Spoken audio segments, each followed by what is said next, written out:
मागवलेली आहे। महसूल विभाग असेल, IGR असेल, लँड रेकॉर्ड्स असतील, या संदर्भातली सगळी माहिती मी मागवलेली आहे। या संदर्भातले योग्य ते चौकशीचे आदेश देखील मी दिलेले आहेत आणि ही सगळी माहिती आणि जी काही प्राथमिक चौकशी आहे त्याच्या आधारावर या संदर्भात जी काही तुम्हाला सांगायचं आहे ते मी सांगणार आहे। त्यामुळे अद्याप माझ्याकडे पूर्ण माहिती आलेली नाही। प्रायमा फेसी जे मुद्दे समोर येत आहेत ते मुद्दे गंभीर आहेत, त्याच्यामुळे त्याची योग्य प्रकारची माहिती घेऊनच बोललं पाहिजे। त्या दृष्टीनं मी ही माहिती आज सगळी माझ्याकडे येणार आहे। ती माहिती आल्यानंतर तुम्हाला या संदर्भात शासनाची पुढची दिशा काय, याच्यात कारवाई काय आहे, या सगळ्या गोष्टी सांगण्यात येतील। सरकारचा दबाव मलिन करण्याचा प्रयत्न केला जातोय भ्रष्टाचाराचे आरोप करून। असं आहे, पहिली गोष्ट अशी आहे की या संदर्भात उपमुख्यमंत्री ही अशा कुठल्या प्रकाराला पाठीशी घालतील असं माझं मत नाही। कारण या संदर्भात आमच्या सरकारचं एकमत आहे, कुठेही अनियमितता झाली असेल तर त्याच्यावर कारवाई झालीच पाहिजे या मताचे आम्ही आहोत। त्यामुळे निश्चितपणे ही अनियमितता आहे की नाही हे पडताळून पाहिलं जाईल।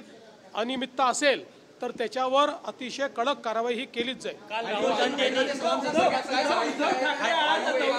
त्यांनी तुमची ऑडिओ क्लिप ऐकून दाखवली आणि सरकारवर टीका केलेली आहे। मी या संदर्भात कालच बोललेलो आहे। उद्धव ठाकरे हे बाहेर पडले याचा मला आनंद आहे, कारण ते मुख्यमंत्री असताना जेव्हा शेतकऱ्यांवर संकट आलं होतं त्यावेळेस ते कार्पेटवरनं खाली उतरले नव्हते। त्यामुळे आता किमान सततच्या पराभवानंतर त्यांना एवढं तरी लक्षात आलेलं आहे की लोकांमध्ये जावं लागतं। पण आपणच बघितलं आहे की अनेक ठिकाणी शेतकऱ्यांनी पाठ फिरवलेली आहे, कारण त्यांना माहिती आहे की निवडणुका डोळ्यासमोर ठेवून या ठिकाणी हे आलेले आहेत। सरकारचं पॅकेज हे लोकांच्या खात्यामध्ये पोचतं आहे, त्यामुळे त्या ठिकाणी त्यांना कुठलाही प्रतिसाद हा फारसा जनतेकडनं मिळत नाही। लोक पकडून आणण्याचं काम चाललं आहे। हे खरं आहे की काही ठिकाणी अजून पॅकेज पोचलेलं नाही, त्यामुळे तिथल्या शेतकऱ्यांमध्ये काही संभ्रम आहे पोचणार आहे की नाही। पण जसं आम्ही सांगितलं, रोज जवळपास 600 कोटी रुपये हे RBIच्या नियमानुसार त्या ठिकाणी आम्हाला द्यावे लागतात आणि त्याचं रिकन्सिलिएशन करावं लागतं, म्हणूनच पॅकेजला वेळ लागतोय। पण आता जवळपास हे संपूर्ण पॅकेज येत्या काळामध्ये शेतकऱ्यांच्या खात्यामध्ये जाईल।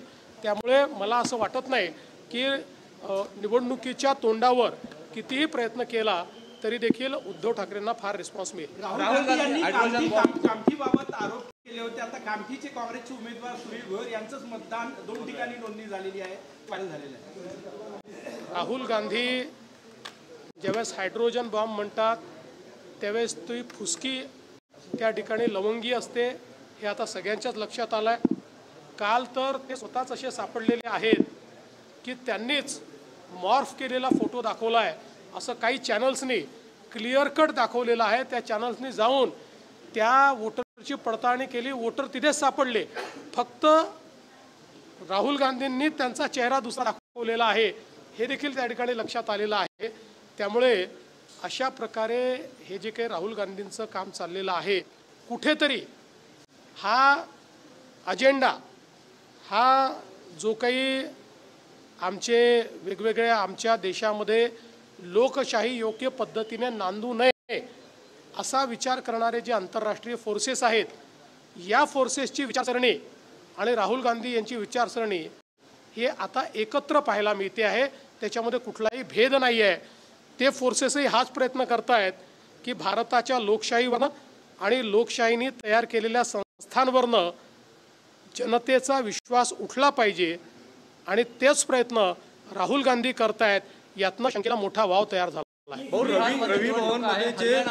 रवी भवनमध्ये जे काही बंगल्यांची दुरुस्ती होत्या मंत्र्यांची, त्यावर कोट्यावधी रुपयांचा खर्च केला जातो। 1-1 कोटी रुपये एका बंगल्यांच्या। बघा, हे मला आता याची कल्पना नाही, हे माझं काम नाही। पण तुम्ही माहिती दिली आहे तर ती माहिती घेईन, PWD मिनिस्टर आणि PWD विभागाला विचारेन, कुठेही फालतू खर्च होणार नहीं है आम्ही त्या ठिकाणी एंश्योर करू। राहुल गांधी ने हाइड्रोजन बम के नाम से जो बम फोड़ा वो बम था ही नहीं, न उसमें आवाज़ थी न उसमें ऊर्जा थी। ये तो छोटा लौंगी फटाका था।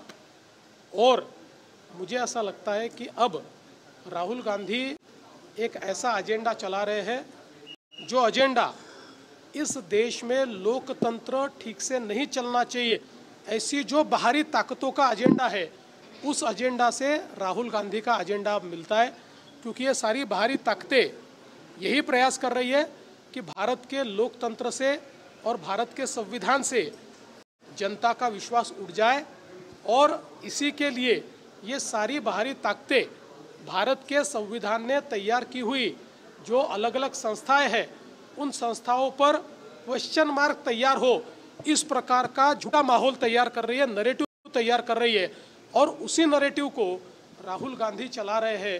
इससे दुख भरी बात क्या हो सकती है, जहां एक और हमारी सेना को भी जातिगत रूप से देखने का प्रयास राहुल गांधी करते हैं।